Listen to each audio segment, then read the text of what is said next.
ਵਾਹਿਗੁਰੂ ਜੀ ਕਾ ਖਾਲਸਾ ਵਾਹਿਗੁਰੂ ਜੀ ਕੀ ਫਤਿਹ।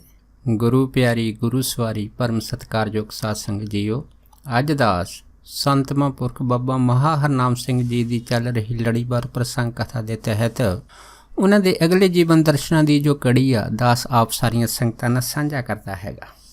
ਸੋ ਹੁਣ ਇੱਕ ਬੀਬੀ ਬਚਨ ਕੌਰ ਹੋਈ ਆ, ਇਹਦੀ ਰਿਸ਼ਤੇਦਾਰੀ ਕੱਚੀ ਪੁੱਛੋ ਸੀ ਉਹਨਾਂ ਟਾਈਮਾਂ ਦੇ ਵਿੱਚ। ਤੇ ਇਹ ਜਿਹੜੀ ਬੀਬੀ ਬਚਨ ਕੌਰ ਆ, ਇਹ ਜਿਹੜਾ ਜੂਣਾ ਮੋੜ ਸੀਗਾ ਨਾ, ਉਹਦੀ ਦੂਰੋਂ ਨੇੜੋਂ ਰਿਸ਼ਤੇ ਵਿੱਚ ਭਰਜਾਈ ਲੱਗਦੀ ਹੁੰਦੀ ਸੀ। ਸੋ ਇਸ ਬੀਬੀ ਬਚਨ ਕੌਰ ਨੂੰ ਇੱਕ ਵਾਰ ਬੜੀ ਐਸੀ ਨਾਮੁਰਾਦ ਬਿਮਾਰੀ ਲੱਗੀ ਕਿ ਇਹਨੇ ਇਲਾਜ ਬੜਾ ਕਰਾਇਆ, ਪਰ ਇਹਦਾ ਇਲਾਜ ਹੋ ਨਹੀਂ ਸਕਿਆ। ਫਿਰ ਜਦੋਂ ਇਹ ਕੱਚੀ ਪੁੱਛੋ ਆਈ ਆ ਤੇ ਉੱਥੇ ਆਪਣੀ ਰਿਸ਼ਤੇਦਾਰ ਦੀ ਇੱਕ ਬੀਬੀ ਜਿਹਦਾ ਨਾਂ ਸ਼ਾਮ ਕੌਰ ਸੀ ਹੈ ਨਾ, ਉਹਨੂੰ ਨਾਲ ਲੈ ਕੇ ਮਹਾਂਪੁਰਖਾਂ ਦੇ ਦਰਸ਼ਨ ਵਾਸਤੇ ਅਸਥਾਨ 'ਤੇ ਪਹੁੰਚੀ ਸੀ। ਜਦ ਬਾਬਾ ਜੀ ਦੇ ਪਾਸ ਆਈ, ਇਹਨੇ ਮੱਥਾ ਟੇਕਿਆ, ਮਹਾਂਪੁਰਖਾਂ ਨੇ ਇਹਦਾ ਨਾਮ ਪਤਾ ਜਿਹੜਾ ਸੀ ਲਿਖਾਇਆ ਸੀਗਾ। ਫਿਰ ਇਹਨੇ ਆਪਣੀ ਸਾਡੀ ਜਿਹੜੀ ਬਿਮਾਰੀ ਦੀ ਵਿਥਿਆ ਸੀ ਨਾ, ਇਹ ਬਾਬਾ ਜੀ ਦੇ ਨਾਲ ਸਾਂਝੀ ਕੀਤੀ ਸੀ। ਫਿਰ ਬਾਬਾ ਜੀ ਨੇ ਉਸ ਟਾਈਮ ਨੀਲਾ ਸਿੰਘ ਜਿਹੜੇ ਸੇਵਾਦਾਰ ਸੀ ਉਹਨਾਂ ਨੂੰ ਆਵਾਜ਼ ਮਾਰੀ ਅਤੇ ਉਹਨਾਂ ਨੂੰ ਕਹਿਣ ਲੱਗੇ ਕਿ ਇਸ ਤਰ੍ਹਾਂ ਕਰ, ਪਾਣੀ ਦੇ ਵਿੱਚ ਥੋੜ੍ਹਾ ਗੁੜ ਭੇ ਕੇ ਅਤੇ ਇਸ ਦਾ ਨਾ ਸ਼ਰਬਤ ਬਣਾ ਦੇ ਅਤੇ ਉਹਦੇ ਵਿੱਚ ਕੁਛ ਆਟਾ ਪਾ ਦੇ। ਸੋ ਇਸੇ ਤਰ੍ਹਾਂ ਭਾਈ ਨੀਲਾ ਸਿੰਘ ਹੁਣਾਂ ਨੇ ਕੀਤਾ ਸੀਗਾ। ਪਾਣੀ ਲਿਆਂਦਾ, ਥੋੜ੍ਹਾ ਵਿੱਚ ਗੁੜ ਪਾਇਆ, ਥੋੜ੍ਹਾ ਵਿੱਚ ਆਟਾ ਪਾਇਆ। ਬਸ ਮਹਾਂਪੁਰਖਾਂ ਨੇ ਆਪਣੀ ਨਜ਼ਰ ਸਵੱਲੀ ਕੀਤੀ ਅਤੇ ਇਸ ਬੀਬੀ ਬਚਨ ਕੌਰ ਨੂੰ ਆਖਿਆ ਵੀ ਇਸ ਤਰ੍ਹਾਂ ਕਰੋ ਵੀ ਇਹ ਜਿਹੜਾ ਪਾਣੀ ਹੈ ਨਾ, ਇਹਨੂੰ ਚੁੱਪ ਕਰਕੇ ਸਤਿਨਾਮ ਵਾਹਿਗੁਰੂ ਕਹਿ ਕੇ ਪੀ ਲਓ। ਦੇਖੋ, ਜਦੋਂ ਬੀਬੀ ਬਚਨ ਕੌਰ ਨੇ ਪਾਣੀ ਪੀਤਾ ਹੈ ਨਾ, ਇਸ ਪਾਣੀ ਪੀਣ ਤੋਂ ਬਾਅਦ ਇਸ ਨੂੰ ਬੜੀ ਰਾਹਤ ਆਈ। ਇਹ ਸਵੇਰ ਦੀ ਆਈ ਸੀ, ਸ਼ਾਮ ਤੱਕ ਬੈਠੀ ਰਹੀ। ਸ਼ਾਮ ਤੱਕ ਜਿੰਨੀ ਜਿਹੜੀ ਬਿਮਾਰੀ ਸੀ ਹੈ ਨਾ, ਉਹ ਪੂਰੀ ਤਰ੍ਹਾਂ ਇਸ ਨੇ ਤੰਦਰੁਸਤ ਦੇਖੀ ਕਿ ਹੁਣ ਮੇਰੀ ਬਿਮਾਰੀ ਪੂਰੀ ਤੰਦਰੁਸਤ ਆ। ਅਤੇ ਫਿਰ ਜਾਣ ਲੱਗੀ ਮਹਾਂਪੁਰਖ ਨੂੰ ਆਖਣ ਲੱਗੀ ਕਿ ਬਾਬਾ ਜੀ ਫਿਰ ਵੀ ਮੈਨੂੰ ਆ ਕੇ ਜਲ ਛਕਣਾ ਪਊ। ਅਤੇ ਫਿਰ ਮਹਾਂਪੁਰਖ ਨੇ ਆਖਿਆ ਸੀ, ਕਹਿੰਦੇ ਨਹੀਂ ਭਾਈ, ਇੱਕ ਵਾਰ ਬਸ ਜਲ ਛਕ ਲਿਆ ਹੈਗਾ, ਬਸ ਇਹਦੇ ਨਾਲ ਤੇਰੀ ਜਿਹੜੀ ਆ ਹੁਣ ਜੜ੍ਹ ਤੋਂ ਬਿਮਾਰੀ ਖਤਮ ਹੋ ਗਈ ਆ। ਉਸ ਤੋਂ ਬਾਅਦ ਇਹ ਬੀਬੀ ਜਿਹੜੀ ਸੀ ਬਿਲਕੁਲ ਅਰੋਗ ਹੋ ਗਈ ਸੀ ਅਤੇ ਫਿਰ ਸ਼ਾਮ ਨੂੰ ਆਪਣੇ ਘਰ ਚਲੀ ਗਈ ਸੀ। ਇਸੇ ਤਰ੍ਹਾਂ ਜਿਹੜੀ ਜੈ ਕੌਰ ਸੀਗੀ, ਇਹ ਪਤਨੀ ਭਾਈ ਰਤਨ ਸਿੰਘ ਡਰੋਲੀ ਦੀ ਸੀਗੀ। ਇਹ ਵੀ ਆਪਣੇ ਪਤੀ ਦੇ ਨਾਲ ਸੇਵਾ ਕਰਦੀ ਹੁੰਦੀ ਸੀ। ਇੱਕ ਵਾਰ ਕੀ ਹੋਇਆ ਕਿ ਜੈ ਕੌਰ ਨੂੰ ਇੱਕ ਸੁਪਨਾ ਆਇਆ। ਸੁਪਨੇ 'ਚ ਇਹਨੇ ਕੀ ਦੇਖਿਆ ਕਿ ਇੱਕ ਮੁਰਦਾ ਜਿਹੜਾ ਹੈ ਨਾ, ਇਹਦੇ ਸਰੀਰ ਦੇ ਨਾਲ ਚੁੰਬੜਿਆ ਪਿਆ ਹੈਗਾ ਅਤੇ ਇਹਦੇ ਨਾਲ ਇਸ ਮੁਰਦੇ ਦੇ ਵਿੱਚੋਂ ਇਹਨੂੰ ਬੜੀ ਬਦਬੂ ਆਈ। ਇਹ ਜਦ ਸੁਪਨਾ ਆਇਆ ਅਤੇ ਦਿਨ ਚੜ੍ਹਿਆ, ਇਹ ਦੇਖ ਕੇ ਬੜੀ ਹੈਰਾਨ ਹੋਈ। ਪਰ ਅਗਲਾ ਦਿਨ ਜਦ ਹੋਇਆ ਫਿਰ ਉਹੀ ਸੁਪਨਾ ਆਇਆ। ਸੁਪਨੇ 'ਚ ਕੀ ਦੇਖਿਆ ਕਿ ਇੱਕ ਮੁਰਦਾ ਦੇ ਸਰੀਰ ਨੂੰ ਚੁੰਬੜਿਆ ਹੋਇਆ ਅਤੇ ਉਹਦੇ ਵਿੱਚੋਂ ਬਦਬੂ ਆ ਰਹੀ ਆ। ਸੋ ਉਸ ਤੋਂ ਬਾਅਦ ਤੀਜੀ ਰਾਤ ਫਿਰ ਇਹਨੂੰ ਇਹ ਸੁਪਨਾ ਆ ਗਿਆ। ਜਦ ਇਹ ਸੁਪਨਾ ਵਾਰ-ਵਾਰ ਆਵੇ, ਤਕਰੀਬਨ 5-7 ਦਿਨ ਹੋਏ, ਮੁੜ ਕੇ ਉਹ ਜਿਹੜਾ ਸੁਪਨਾ ਸੀਗਾ ਨੇ ਇਹਦੀ ਜ਼ਿੰਦਗੀ ਦੇ ਵਿੱਚ ਪ੍ਰਤੱਖ ਹੋ ਗਿਆ ਅਤੇ ਇਹਦੇ ਸਰੀਰ ਦੇ ਵਿੱਚੋਂ ਬਦਬੂ ਆਉਣ ਲੱਗ ਪਈ। ਜਦ ਸਰੀਰ 'ਚੋਂ ਬਦਬੂ ਆਉਣ ਲੱਗ ਪਈ ਅਤੇ ਇਹ ਘਬਰਾ ਗਈ। ਇਹਨੇ ਜਾ ਕੇ ਮਹਾਂਪੁਰਖਾਂ ਦੇ ਪਾਸ ਬਚਨ ਕੀਤਾ। ਮਹਾਂਪੁਰਖ, ਇੱਕ ਵਾਰੀ ਸੁਪਨਾ ਆਇਆ ਸੀ, 5-7 ਦਿਨ ਸੁਪਨਾ ਉਹ ਪ੍ਰਤੱਖ ਹੋ ਗਿਆ, ਹੁਣ ਮੇਰੇ ਸਰੀਰ 'ਚ, ਮੇਰੇ ਕੱਪੜਿਆਂ 'ਚ ਸਾਰੇ ਬਦਬੂ ਆਉਣ ਲੱਗ ਪਈ, ਇਹ ਕੀ ਖੇਡ ਹੋਇਆ? ਅਤੇ ਫਿਰ ਬਾਬਾ ਜੀ ਨੇ ਦੱਸਿਆ ਸੀ, ਕਹਿੰਦੇ ਵੀ ਬੀਬਾ ਦਰਅਸਲ ਗੱਲ ਇੱਕ ਹੈਗੀ ਆ ਕਿ ਤੇਰੇ ਜਿਹੜੇ ਅਗਲੇ 7 ਜਨਮ ਹੋਣੇ ਸੀ, ਉਹਨਾਂ 7 ਜਨਮਾਂ 'ਚ ਤੈਨੂੰ ਕੋਹੜ ਹੋਣਾ ਸੀਗਾ, ਪਰ ਤੂੰ ਸੇਵਾ ਇੱਥੇ ਕਰਦੀ ਰਹੀ ਆਪਣੇ ਪਤੀ ਦੇ ਨਾਲ, ਅਤੇ ਇਹ ਸੇਵਾ ਦੀ ਬਦੌਲਤ ਜਿਹੜੇ 7 ਜਨਮ ਤੈਨੂੰ ਇਹ ਹੋਣੇ ਸੀਗੇ ਇਸ ਤਰੀਕੇ ਦੇ ਨਾਲ, ਇਹ ਤੇਰੇ 7 ਜਨਮ ਜਿਹੜੇ ਆ ਤੇਰੇ ਸੁਪਨੇ ਵਿੱਚ ਕੱਟੇ ਗਏ ਆ। ਉਸ ਤੋਂ ਬਾਅਦ ਦੇਖੋ, ਫਿਰ ਇਹ ਜਿਹੜੀ ਬੀਬੀ ਸੀਗੀ, ਉਸ ਤੋਂ ਬਾਅਦ ਇਸ ਨੂੰ ਇਸ ਤਰ੍ਹਾਂ ਦਾ ਕੋਈ ਸੁਪਨਾ ਨਹੀਂ ਆਇਆ। ਮੁੜ ਕੇ ਫਿਰ ਇਹ ਪਹਿਲੇ ਵਾਂਗੂ ਇਸ ਤਰ੍ਹਾਂ ਹੋ ਗਈ ਸੀਗੀ। ਇਸ ਤਰ੍ਹਾਂ ਇੱਕ ਵਾਰੀ ਕੀ ਹੋਇਆ ਸੀਗਾ ਕਿ ਇੱਕ ਹੈ ਨਾ ਭਾਈ ਨੀਲਾ ਸਿੰਘ ਜਦੋਂ ਪਹਿਰੇ ਦੇ ਬਾਹਰ ਖੜ੍ਹੇ ਸੀਗੇ, ਇੱਕ ਪ੍ਰੇਮੀ ਬੜਾ ਦੂਰੋਂ ਆਇਆ, ਉਹਨੇ ਬਾਹਰ ਆ ਕੇ ਬਾਬਾ ਜੀ ਨੂੰ ਮਿਲਣ ਦੀ ਇੱਛਾ ਪ੍ਰਗਟ ਕੀਤੀ। ਅਤੇ ਫਿਰ ਭਾਈ ਨੀਲਾ ਸਿੰਘ ਮਹਾਂਪੁਰਖਾਂ ਦੇ ਪਾਸ ਗਏ। ਉਹਨਾਂ ਨੂੰ ਆਖਿਆ ਕਿ ਇੱਕ ਪ੍ਰੇਮੀ ਕਹਿੰਦਾ ਮੈਂ ਬੜੇ ਦੂਰੋਂ ਆਇਆ, ਮਹਾਂਪੁਰਖਾਂ ਦੇ ਮੈਂ ਦਰਸ਼ਨ ਕਰਨੇ ਆ। ਅਤੇ ਫਿਰ ਮਹਾਂਪੁਰਖ ਕਹਿਣ ਲੱਗੇ ਚੱਲ ਇੱਦਾਂ ਕਰੋ, ਉਸਨੂੰ ਬਾਹੋਂ ਫੜ ਕੇ ਅੰਦਰ ਲੈ ਆ। ਜਦੋਂ ਪ੍ਰੇਮੀ ਆ ਕੇ ਮਹਾਂਪੁਰਖਾਂ ਦੇ ਪਾਸ ਮੱਥਾ ਟੇਕ ਕੇ ਬੈਠਾ ਅਤੇ ਬਾਬਾ ਜੀ ਨੇ ਉਹਦੇ ਵੱਲ ਦੇਖਦੇ ਆਖਿਆ, ਕਹਿਣ ਲੱਗੇ ਵੀ ਭਾਈ ਇਹ ਦੱਸ, ਜਿੰਨੇ ਵੀ ਵਿਸ਼ੇ ਬਕਾਰਾਂ ਦੇ ਭੋਗ ਗਏ ਆ ਤੈਂ ਉਹ ਆਪਣੀਆਂ ਝੋਲੀਆਂ ਭਰ ਲਈਆਂ। ਜਦ ਇੰਨੀ ਗੱਲ ਹੋਈ ਤਾਂ ਉਹ ਬੰਦੇ ਨੇ ਜਾਣੀ ਨੀਵੀਂ ਪਾ ਲਈ ਮਹਾਂਪੁਰਖਾਂ ਦਾ ਇਹ ਬਚਨ ਦੇਖ ਕੇ। ਜਦ ਬਚਨ ਸੁਣ ਕੇ ਨੀਵੀਂ ਪਾਈ ਤਾਂ ਫਿਰ ਬਾਬਾ ਜੀ ਨੇ ਆਖਿਆ, ਕਹਿੰਦੇ ਅਜੇ ਵੀ ਵੇਲਾ ਹੈਗਾ, ਅਜੇ ਵੀ ਤੂੰ ਸੰਭਲ ਸਕਦਾ ਹੈਗਾ। ਉਸ ਤੋਂ ਬਾਅਦ ਮਹਾਂਪੁਰਖਾਂ ਨੇ ਫਿਰ ਭਾਈ ਨੀਲੇ ਜੀ ਨੂੰ ਆਖਿਆ ਕਿ ਇਸ ਤਰ੍ਹਾਂ ਕਰੋ, ਇਸ ਨੂੰ ਪਹਿਲਾਂ ਇਸ਼ਨਾਨ ਕਰਾਵੋ ਅਤੇ ਇਹਦੀ ਹੈ ਨਾ ਸ਼ਰ੍ਹਾ ਕਰਾ ਦਿਓ। ਉਸ ਤੋਂ ਬਾਅਦ ਭਾਈ ਨੀਲਾ ਸਿੰਘ ਨੇ ਉਸ ਨੂੰ ਇਸ਼ਨਾਨ ਕਰਾਇਆ, ਉਹਦੀ ਸ਼ਰ੍ਹਾ ਕਰਾਈ। ਜਦੋਂ ਸ਼ਰ੍ਹਾ ਕਰਾ ਕੇ ਆਇਆ ਫਿਰ ਬਾਬਾ ਜੀ ਨੇ ਆਖਿਆ ਹੁਣ ਸ਼ੁੱਧ ਵਾ। ਉਸ ਤੋਂ ਬਾਅਦ ਮਹਾਂਪੁਰਖਾਂ ਨੇ ਮੂਲ ਮੰਤਰ ਦੀ ਇੱਕ ਮਾਲਾ ਜਿਹੜੀ ਸੀ ਉਸ ਨੂੰ ਆਪਣੇ ਹੱਥੀਂ ਦਿੱਤੀ ਸੀ ਅਤੇ ਉਸ ਨੂੰ ਕਿਹਾ ਸੀਗਾ ਕਿ ਕੋਠੀ ਦੇ ਬਾਹਰ ਬਰਾਂਡੇ ਵਿੱਚ ਬੈਠ ਜਾ ਅਤੇ ਇੱਥੇ ਮੂਲ ਮੰਤਰ ਦਾ ਜਾਪ ਕਰ। ਇਸ ਤਰ੍ਹਾਂ ਉਹ ਜਿਹੜਾ ਪ੍ਰੇਮੀ ਸੀਗਾ ਜਦ ਬਾਹਰ ਬਰਾਂਡੇ 'ਚ ਬੈਠਾ ਮੂਲ ਮੰਤਰ ਦਾ ਜਾਪ ਕਰਦਾ ਰਿਹਾ, ਉਜਾਬ ਕਰਦਿਆਂ ਕਹਿੰਦਾ ਐਸੀ ਕਿਰਪਾ ਮਹਾਂਪੁਰਖਾਂ ਦੀ ਹੋਈ ਕਿ ਉਹਦੀ ਐਸੀ ਬਿਰਤੀ ਲੱਗੀ ਕਿ ਉਸ ਤੋਂ ਬਾਅਦ ਜਦੋਂ ਭਾਈ ਰਤਨ ਸਿੰਘ ਡਰੋਲੀ, ਜਿਨ੍ਹਾਂ ਨੂੰ ਮਹਾਂਪੁਰਖ ਨੇ ਕਿਹਾ ਸੀ ਕਿ ਉਸ ਨੂੰ ਪ੍ਰਸ਼ਾਦਾ ਛਕਾ ਦਿਓ, ਜਦੋਂ ਪ੍ਰਸ਼ਾਦਾ ਲੈ ਕੇ ਇਸ ਪ੍ਰੇਮੀ ਦੇ ਪਾਸ ਬਰਾਂਡੇ ਕੋਲ ਪਹੁੰਚਾ ਤੇ ਭਾਈ ਰਤਨ ਸਿੰਘ ਨੇ ਇਹਨੂੰ ਆਵਾਜ਼ ਮਾਰੀ, ਇਹਨੇ ਅੱਖਾਂ ਨਹੀਂ ਖੋਲ੍ਹੀਆਂ ਤੇ 2-3 ਆਵਾਜ਼ਾਂ ਮਾਰਨ ਤੋਂ ਬਾਅਦ ਜਦ ਅੱਖਾਂ ਨਹੀਂ ਖੋਲ੍ਹੀਆਂ ਤੇ ਫਿਰ ਭਾਈ ਰਤਨ ਸਿੰਘ ਡਰੋਲੀ ਨੇ ਮਹਾਂਪੁਰਖਾਂ ਨੂੰ ਦੱਸਿਆ ਕਿ ਜੀ ਮੈਂ ਪ੍ਰਸ਼ਾਦਾ ਲੈ ਕੇ ਗਿਆ ਪਰ ਜਿਹੜਾ ਨਵਾਂ ਪ੍ਰੇਮੀ ਆ ਉਹਨੇ ਅੱਖਾਂ ਨਹੀਂ ਖੋਲ੍ਹੀਆਂ। ਤੇ ਬਾਬਾ ਜੀ ਕਹਿਣ ਲੱਗੇ, ਕਹਿੰਦੇ ਭਾਈ ਕੋਈ ਗੱਲ ਨਹੀਂ, ਬੈਠਾ ਰਹਿਣ ਦਿਓ। ਇਹੋ ਜਿਹਾ ਜਿਹੜਾ ਆਨੰਦ ਹੈਗਾ ਜਿਸ ਦੇ ਵਿੱਚ ਉਹ ਬੈਠਾ ਹੈਗਾ, ਬੜੇ ਭਾਗਾਂ ਦੇ ਨਾਲ ਉਹਨੂੰ ਪ੍ਰਾਪਤ ਹੋਇਆ ਹੈਗਾ। ਤੇ ਇਹੋ ਜਿਹਾ ਆਨੰਦ ਜਿਹੜਾ ਹੈਗਾ ਉਹ ਆਮ ਕਰਕੇ ਵੱਡੇ ਵੱਡੇ ਰਿਸ਼ੀਆਂ ਮੁਨੀ ਜਿਹੜੇ ਆ ਉਹਨਾਂ ਨੂੰ ਵੀ ਬੜੀ ਨਸੀਬ ਦੇ ਨਾਲ ਪ੍ਰਾਪਤ ਹੁੰਦਾ ਹੈਗਾ। ਉਸ ਤੋਂ ਬਾਅਦ ਫਿਰ ਮਹਾਂਪੁਰਖਾਂ ਨੇ ਸ਼ਾਮ ਨੂੰ ਉਹਦੀ ਜਿਹੜੀ ਸਮਾਧੀ ਖਿਲਾਈ ਸੀ, ਸਮਾਧੀ ਖਿਲਾਉਣ ਤੋਂ ਬਾਅਦ ਫਿਰ ਉਹਨੂੰ ਥੋੜ੍ਹਾ ਬਹੁਤਾ ਅੰਨ ਪਾਣੀ ਛਕਾਇਆ। ਉਹ ਪ੍ਰੇਮੀ ਨੇ ਜਦ ਥੋੜ੍ਹਾ ਬਹੁਤਾ ਅੰਨ ਪਾਣੀ ਛਕਿਆ, ਉਸ ਤੋਂ ਬਾਅਦ ਫਿਰ ਮਹਾਂਪੁਰਖਾਂ ਨੇ ਉਸ ਨੂੰ ਇਹ ਹਦਾਇਤ ਦਿੱਤੀ ਵੀ ਤੂੰ 1 ਸਾਲ ਜਿਹੜਾ ਹੈ ਨਾ ਇੱਥੇ ਬੈਠ ਕੇ ਇਹ ਨਾਮ ਜਪਣਾ ਹੈਗਾ, ਇਹ ਮੂਲ ਮੰਤਰ ਦਾ ਪਾਠ ਕਰਨਾ। ਉਹ ਪ੍ਰੇਮੀ ਨੇ ਫਿਰ ਹੈ ਨਾ 1 ਸਾਲ ਇੱਥੇ ਬੈਠ ਕੇ ਨਾਮ ਜਪਿਆ ਸੀਗਾ। ਜਦੋਂ 1 ਸਾਲ ਨਾਮ ਜਪਿਆ ਸੀ ਫਿਰ ਮਹਾਂਪੁਰਖ ਨੇ ਆਖਿਆ ਸੀਗਾ ਕਿ ਹਾਂ ਹੁਣ ਠੀਕ ਆ, ਹੁਣ ਤੂੰ ਜਾ ਸਕਦਾ ਹੈਗਾ।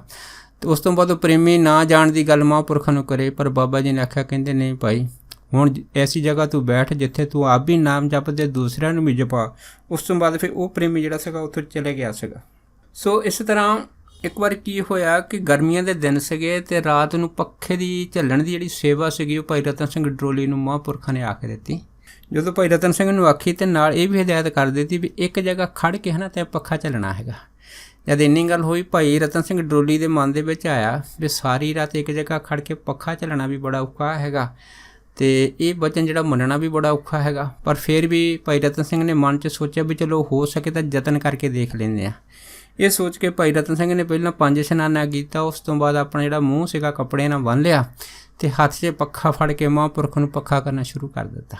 ਜਦ ਇੱਕ ਪਾਸੇ ਰਾਤ ਨੂੰ ਪੱਖਾ ਮਾਰਨਾ ਸ਼ੁਰੂ ਕਰ ਦਿੱਤਾ, ਬਸ ਇਸ ਤਰ੍ਹਾਂ ਖੜ੍ਹੇ ਖੜ੍ਹੇ ਦੇ ਹੀ ਭਾਈ ਰਤਨ ਸਿੰਘ ਡਰੋਲੀ ਨੂੰ ਐਸੀ ਜਿਹੜੀ ਸੀਗੀ ਉਹ ਸਮਾਧੀ ਲੱਗੀ ਕਿ ਉਸੇ ਸਮਾਧੀ ਵਿੱਚ ਨਾਲ ਪੱਖਾ ਝੱਲੀ ਗਿਆ, ਨਾਲੇ ਉਸ ਆਨੰਦ ਦੇ ਵਿੱਚ ਭਾਈ ਰਤਨ ਸਿੰਘ ਡਰੋਲੀ ਜਿਹੜੇ ਸੀਗੇ ਉਹ ਗਵਾਚਦੇ ਗਏ। ਕਰਦੇ ਕਰਦੇ ਸਾਰੀ ਰਾਤ ਭਾਈ ਰਤਨ ਸਿੰਘ ਡਰੋਲੀ ਜਿਹੜੇ ਸੀ ਇਸੇ ਆਨੰਦ 'ਚ ਰਹੇ, ਨਾਲ ਪੱਖਾ ਝੱਲੀ ਜਾਣ, ਨਾਲ ਉਸ ਆਨੰਦ ਦੇ ਵਿੱਚ ਆਪਣੇ ਆਪ ਨੂੰ ਹੋਰ ਵੀ ਗਹਿਰਾ, ਹੋਰ ਵੀ ਰਸਦਾਇਕ ਮਹਿਸੂਸ ਕਰਨ।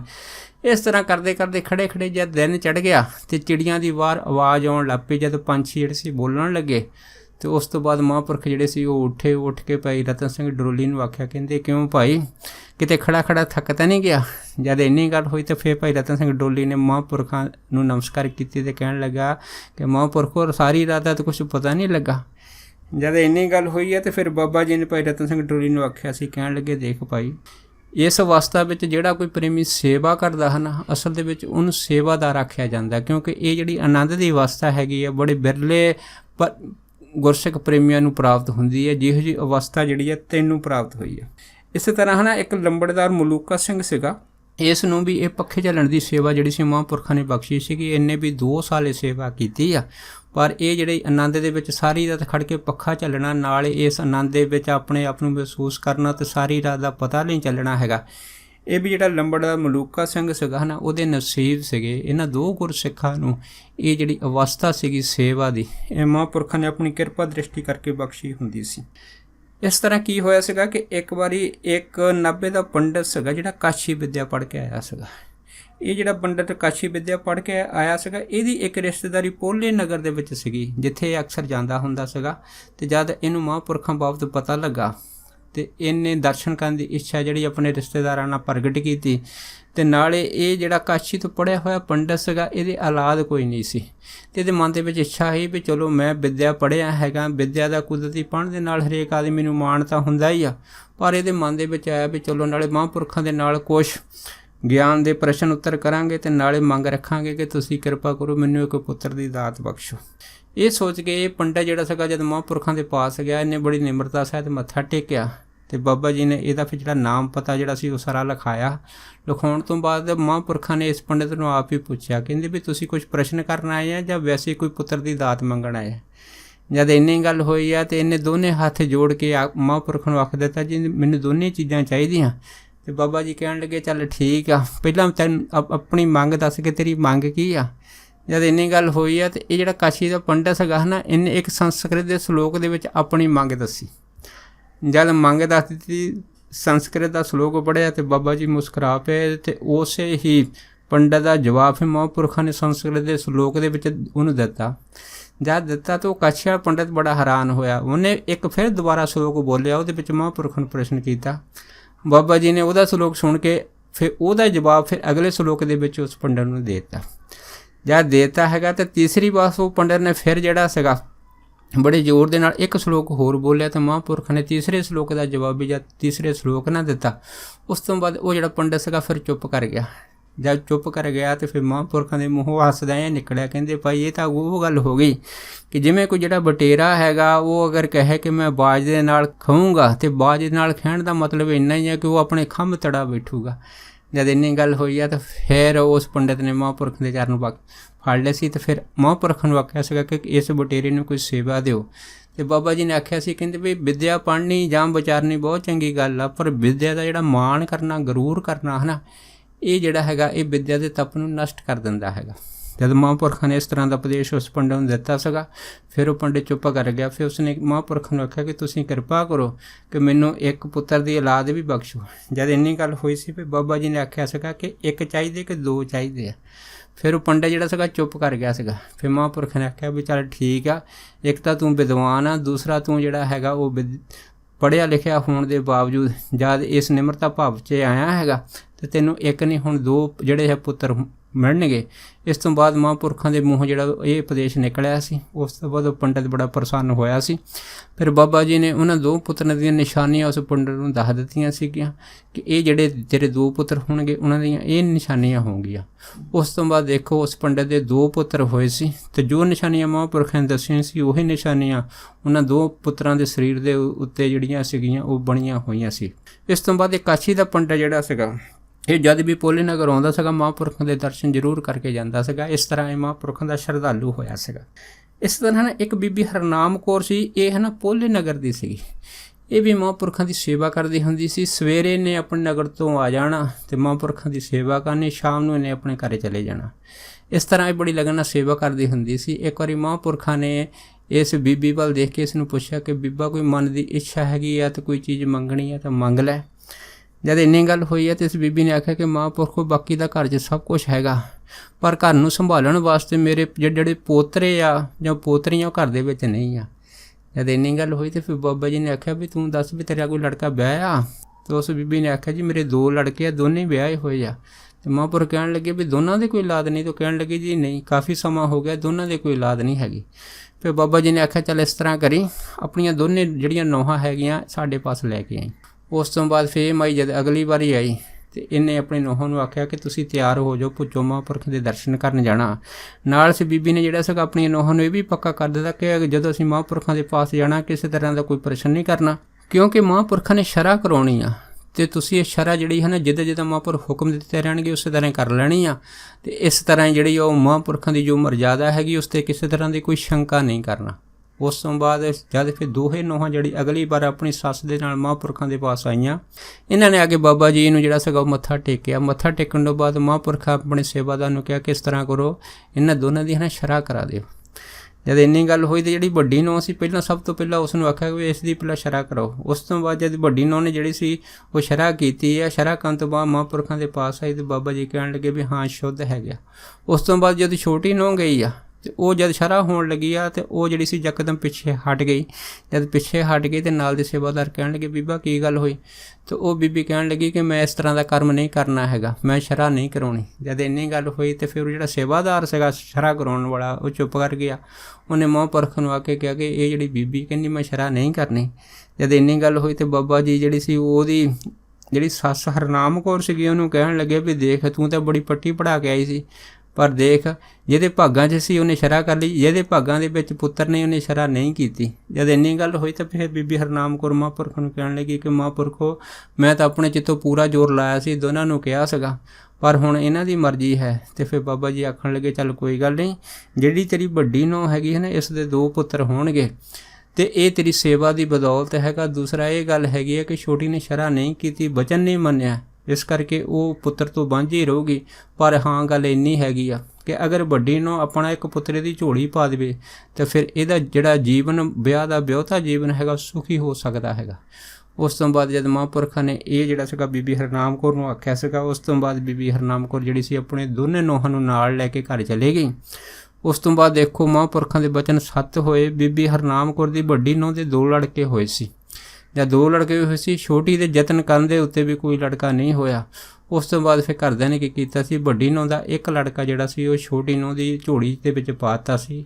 ਇਸ ਤਰ੍ਹਾਂ ਜਿਹੜੀ ਛੋਟੀ ਨੂੰਹ ਸੀ ਉਹਨੇ ਵੱਡੀ ਜਿਹੜੀ ਆਪਣੀ ਵਿਆਹੀ ਹੋਈ ਜਠਾਣੀ ਸੀਗੀ ਉਸ ਦਾ ਲੜਕਾ ਗੋਦ ਲਿਆ ਸੀ। ਇਸ ਤਰ੍ਹਾਂ ਇਹਨਾਂ ਦਾ ਜਿਹੜਾ ਵਿਆਹੁਤਾ ਜੀਵਨ ਸੀਗਾ ਫਿਰ ਉਹਨਾਂ ਟਾਈਮਾਂ ਦੇ ਵਿੱਚ ਸੁਖੀ ਹੋਇਆ ਸੀਗਾ। ਸੋ ਕਹਿਣ ਤੋਂ ਭਾਵ ਇਹ ਆ ਕਿ ਜਿਨ੍ਹਾਂ ਨੇ ਮਹਾਂਪੁਰਖਾਂ ਦਾ ਬਚਨ ਮੰਨਿਆ ਅਸਲ ਦੇ ਵਿੱਚ ਸੰਸਾਰ ਤੋਂ ਆਪ ਵੀ ਤਰੇ ਆ ਅਤੇ ਦੂਸਰਿਆਂ ਨੂੰ ਵੀ ਤਰਨ ਦੇ ਯੋਗ ਹੋ ਗਏ। ਪਰ ਜਿਨ੍ਹਾਂ ਨੇ ਬਚਨ ਕੀ ਥੋੜ੍ਹੀ ਜਿਹੀ ਮਨ ਦੇ ਵਿੱਚ ਸ਼ੰਕਾ ਕੀਤੀ ਆ ਉਹ ਖਾਲੀ ਹੱਥ ਮਹਾਂਪੁਰਖਾਂ ਦੇ ਪਾਸ ਗਏ ਆ ਅਤੇ ਇਸ ਲੋਕ ਤੋਂ ਵਿੱਚੋਂ ਵੀ ਅਤੇ ਪਰਲੋਕ ਦੇ ਵਿੱਚੋਂ ਵੀ ਜਿਹੜੇ ਹੈਗੇ ਉਹ ਆਪਣੇ ਆਪ ਨੂੰ ਸਵਾਰ ਨਹੀਂ ਸਕੇ। ਸੋ ਦਾਸ ਇੰਨੇ ਹੀ ਬਚਨ ਮਹਾਂਪੁਰਖਾਂ ਦੇ ਆਪ ਸਾਰੀਆਂ ਸੰਗਤਾਂ ਨਾਲ ਸਾਂਝਾ ਕਰਦਾ ਹੋਇਆ ਖਿਮਾ ਦਾ ਜਾਚ ਕੁਆ ਜੀ।